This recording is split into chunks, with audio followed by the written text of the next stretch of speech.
সূরা আল বুরুজ। রহমান রহিম আল্লাহ তাআলার নামে।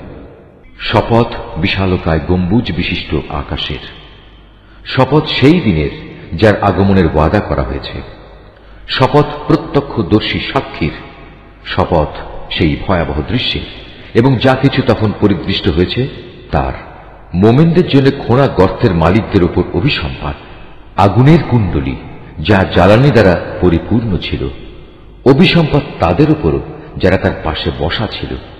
এ লোকেরা মোমেনদের সাথে যা করছিল এরা তা প্রত্যক্ষ করছিল। তারা এ ঈমানদারদের কাছ থেকে এছাড়া অন্য কোনো কারণে প্রতিশোধ গ্রহণ করেনি যে তারা এক পরাক্রমশালী ও প্রশংসিত আল্লাহর উপর ঈমান এনেছিল। ঈমান এনেছিল এমন এক সত্তার উপর যার জন্য নিবেদিত আসমানসমূহ ও জমিনের যাবতীয় সার্বভৌমত্ব।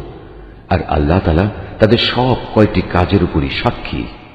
যারা মোমেন নরনারীদের উপর অত্যাচার করেছে এবং জঘন্য পাপ করেও কখনো তারা তওবা করেনি, অতএব তাদের জন্য রয়েছে জাহান্নামের কঠোর আযাব এবং তাদের জন্য আরো রয়েছে আগুনে জ্বলে পুড়ে যাওয়ার শাস্তি।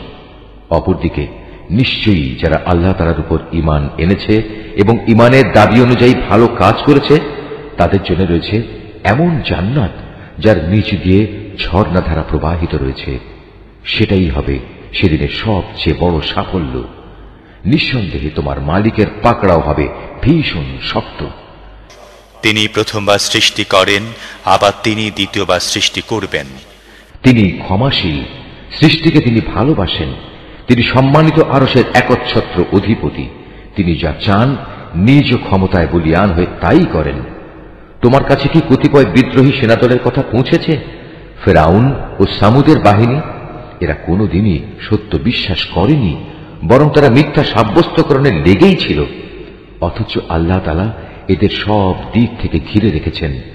কোরআন উন্নত ও মহামর্যাদা সম্পন্ন একটি গ্রন্থ। একটা মহা ফলকে এটা সংরক্ষিত আছে।